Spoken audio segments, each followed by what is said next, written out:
الحوار كتبنا على المعروف.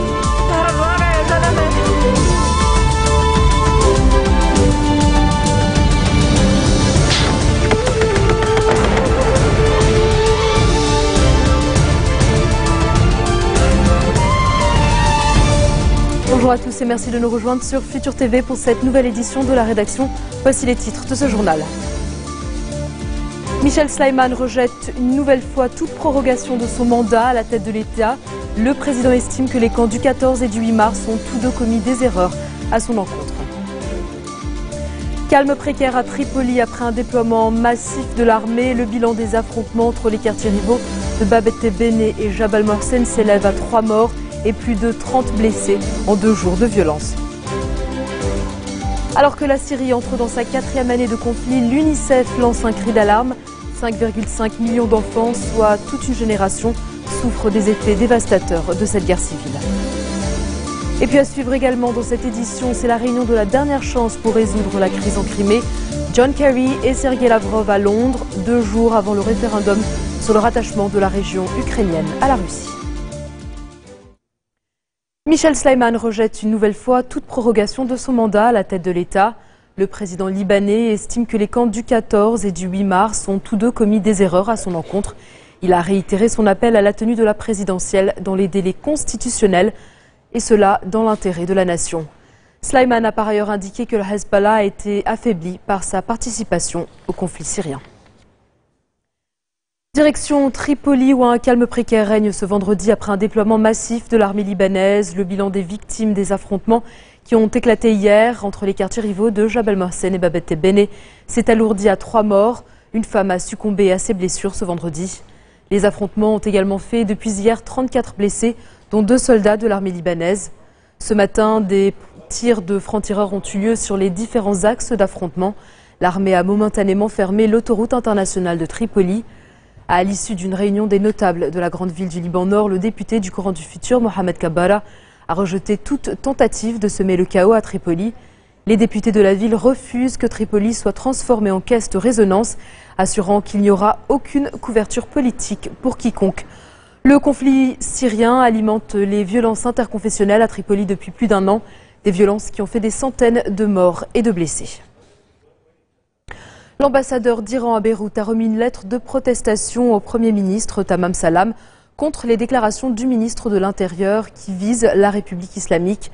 Gandafar Rokanabadi a indiqué que cette lettre vise les propos tenus par Nouhad Machnouk lors de la réunion des ministres arabes de l'Intérieur au Maroc. Des propos qui ne reflètent pas la position du gouvernement libanais selon Michel Sleiman et Tamam Salam. Dans son discours, Machnouk a rejeté sur l'Iran la responsabilité de la multiplication des actes terroristes au Liban. Selon lui, la violence a ses raisons politiques et stratégiques et découle de l'intervention de l'Iran et de la Syrie dans les affaires libanaises au cours des 3 dernières décennies. Bachar el-Assad appelle le prochain chef de l'État libanais à soutenir la résistance. Dans des propos rapportés par le quotidien As-Safir, le président syrien s'est dit intéressé de connaître les opinions du successeur de Michel Sleiman et ce qu'il peut offrir à l'axe de la résistance. Assad a par ailleurs qualifié le chef du Hezbollah, Hassan Nasrallah, de loyal, soulignant qu'ils se trouvent tous deux à bord du même bateau. Le ministre syrien des Affaires étrangères a été hospitalisé d'urgence à l'hôpital américain de Beyrouth cette nuit. Walid Moallem, 73 ans, souffre de problèmes cardiaques. Il a été conduit à Beyrouth sur fond de mesures de sécurité renforcées. Le chef de la diplomatie syrienne est l'une des principales figures du régime Assad. Ancien ambassadeur de la Syrie à Washington entre 1990 et 2000, ce vétéran de la diplomatie a été nommé ministre des Affaires étrangères en 2006.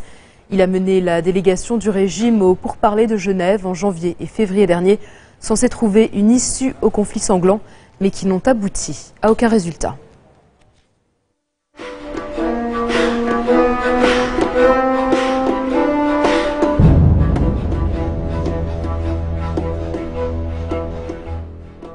Et on passe justement à la situation en Syrie. Bachar el-Assad continue à défier la communauté internationale en annonçant une élection présidentielle en mai ou en juin, une perspective dénoncée par le médiateur international Larda al-Brahimi. Le Parlement syrien a récemment approuvé une nouvelle loi électorale qui exclut de facto les figures de l'opposition. La tenue de ce scrutin sonnerait donc la fin des négociations qui tentent de mettre fin au conflit meurtrier. 3 ans après le début des hostilités, plus de 140 000 Syriens ont été tués, en majorité des civils et notamment des femmes et des enfants. 8,5 millions de personnes ont été déplacées à l'intérieur comme à l'extérieur du pays. Et alors que la Syrie entre dans sa 4e année de conflit, l'UNICEF lance un cri d'alarme. Plus de la moitié des enfants sont affectés par la guerre civile. 5,5 millions d'enfants, une génération tout entière, souffre des effets dévastateurs de cette guerre en termes d'éducation et de santé physique et psychologique. La Syrie est devenue un des pays les plus dangereux au monde pour les enfants. Selon l'ONU, plus de 10 000 ont été tués en 3 ans de conflit. Jusqu'à 1 million d'enfants vivent en état de siège dans les zones où les organisations humanitaires ne peuvent accéder. Malgré les efforts des ONG qui mettent en place des écoles de fortune dans des camps sans financement, l'éducation reste précaire. Et pour les 500 000 enfants syriens qui vivent dans des camps de réfugiés, l'éducation est un véritable luxe. L'UNICEF a seulement pu obtenir 8% du montant dont il a besoin pour faire son travail correctement. Et sachez par ailleurs que la marine russe a annoncé des manœuvres en Méditerranée. Des avions de chasse et des hélicoptères ont décollé dans la matinée du porte-avions Amiral Koutsentov, l'unique porte-avions de la marine russe.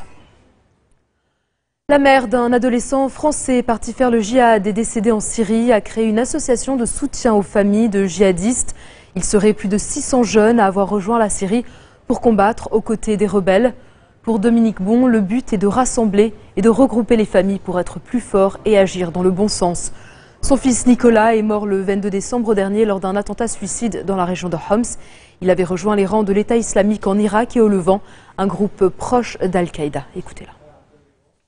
Le but, c'est d'abord de rassembler, regrouper les familles, leur venir un peu en aide aussi moralement, mais surtout les rassembler pour être plus forts et agir dans le bon sens, quoi. Parce qu'en fait, ce qu'ils font, peut-être ça les renforce dans leur idée de repartir. Et ça, c'est pas bon du tout. Et puis bon, en prison, je sais pas où ils vont en prison, si c'est dans une cellule, s'ils sont au contact d'autres prisonniers, qui peut-être, ça peut tourner mal, quoi, à leur sortie, voilà. Moi, je connais pas tous les tenants et les aboutissants, mais je pense qu'il y a des solutions pour prendre ces jeunes en charge, ne serait-ce, bon, du moins au début, parce que bon, c'est vrai, il y a une crainte quand même qu'il y en ait qui fassent comme Mera, on ne sait jamais aussi. Mais au moins, je sais pas, peut-être l'idée d'un bracelet électronique à la limite. Il doit y avoir des gens qui prennent ces jeunes, qui les manipulent mentalement, hein, je veux dire. Et c'est ça qu'il faut arriver à savoir. Bon, je ne dis pas que c'est facile hein, quand même. Ça c'est plutôt le travail de la DCRI. Je pense qu'ils s'y penchent sérieusement maintenant. Voilà. Et ça devient un fléau mondial peut-être pas, mais européen certainement. Voilà. Moi, mon fils, il m'a dit, tu sais, les Européens qui viennent ici, ils durent un an et demi maximum. Bon, mais lui, il a duré 9 mois. Son petit frère, 5 mois. Ouais. Donc il y en a, ils y sont depuis 1 an et demi. Je pense qu'ils risquent leur peau sérieusement. Hein. Puis ça va pas en s'arrangeant. En plus en Syrie, la guerre, elle y est toujours. Hein. Elle est d'actualité, même si on en parle moins. Hein. Donc, passer le cap, c'est avoir un fond de radicalisation et tout d'un coup se décider. C'est évident que si il y a quelqu'un qui dit à ces 2 petits jeunes, dans l'entourage, hein, mais c'est hyper facile d'y aller, il n'y a aucun risque. Tu peux y aller avec ta carte d'identité, ton passeport, même si tu es mineur, il n'y a même pas besoin d'autorisation parentale pour prendre l'avion. Bah, l'envie d'aller voir comment ça se passe va être très forte pour un jeune de 15-16 ans. Dans un instant, nous ferons le point sur le sort de l'avion de Malaysia Airlines. Le mystère reste intact près d'1 semaine après sa disparition.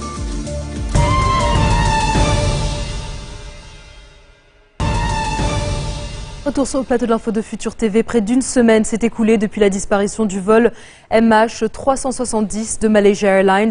Près d'1 semaine et le mystère reste intact, même si de nouveaux éléments apparaissent. L'hypothèse selon laquelle le Boeing 777 aurait pu continuer à voler pendant plusieurs heures après sa disparition des radars civils est de nouveau envisagée. Et avec elle, la piste d'un détournement. Selon des enquêteurs américains, l'appareil aurait tenté pendant plusieurs heures de se connecter à un ou plusieurs satellites relais. Signal dont l'analyse suggère que l'avion aurait suivi une route aérienne couramment emprunté par les vols à destination du Proche-Orient et de l'Europe. Un appareil non identifié aurait même été repéré volant en direction des îles indiennes d'Andaman, ce qui fait dire à certains experts que le vol a pu être délibérément dérouté par le pilote ou une personne qui avait des connaissances en pilotage. La zone de recherche a donc été étendue vers l'est, en mer de Chine méridionale, et vers l'ouest, dans l'océan Indien. Les États-Unis ont déployé un destroyer de la côte orientale de la péninsule malaisienne vers l'océan Indien. Au total, plus d'une quarantaine de navires et presque autant d'avions sont mobilisés pour les recherches. 239 personnes étaient à bord du vol reliant Kuala Lumpur à Pékin. L'appareil s'est volatilisé 1 heure après le décollage dans la nuit de vendredi à samedi. La nuit a été calme à la frontière entre Israël et la bande de Gaza. La trêve conclue jeudi semble avoir été respectée après 2 jours de tirs de roquettes palestiniennes et de raids israéliens. Les 2 principales forces combattantes de Gaza, le Hamas et le djihad islamique, ont accepté de rétablir la trêve avec Israël grâce à une médiation égyptienne après une brève mais intense escalade de violence. Selon plusieurs analystes, ni Israël ni les groupes palestiniens ne cherchent une conflagration d'ampleur. En bref, dans le reste de l'actualité de ce vendredi, Nicolas Sarkozy et son épouse Carla Bruni Sarkozy ont obtenu de la justice le retrait des enregistrements réalisés à leur insu par l'ancien conseiller à l'Élysée, Patrick Buisson. Enregistrements diffusés par le site d'information Atlantico. La justice française a par ailleurs condamné Patrick Buisson à verser 10 000 € à l'ancien président. 19 morts dans des attentats commis à Peshawar et à Quetta au Pakistan. À Peshawar, à la frontière avec l'Afghanistan, un kamikaze s'est fait exploser devant un véhicule de police, tuant 9 passants, dont une femme et un enfant. Et puis à Quetta, dans la province du Balouchistan, au moins 10 personnes ont été tuées dans l'explosion d'une moto piégée près d'un établissement d'enseignement supérieur. Des attentats qui surviennent au moment où le gouvernement de Nawaz Sharif cherche à convaincre les talibans pakistanais de négocier un cessez-le-feu permanent. 10e jour du procès d'Oscar Pistorius en Afrique du Sud pour le meurtre de sa compagne Riva Steenkamp.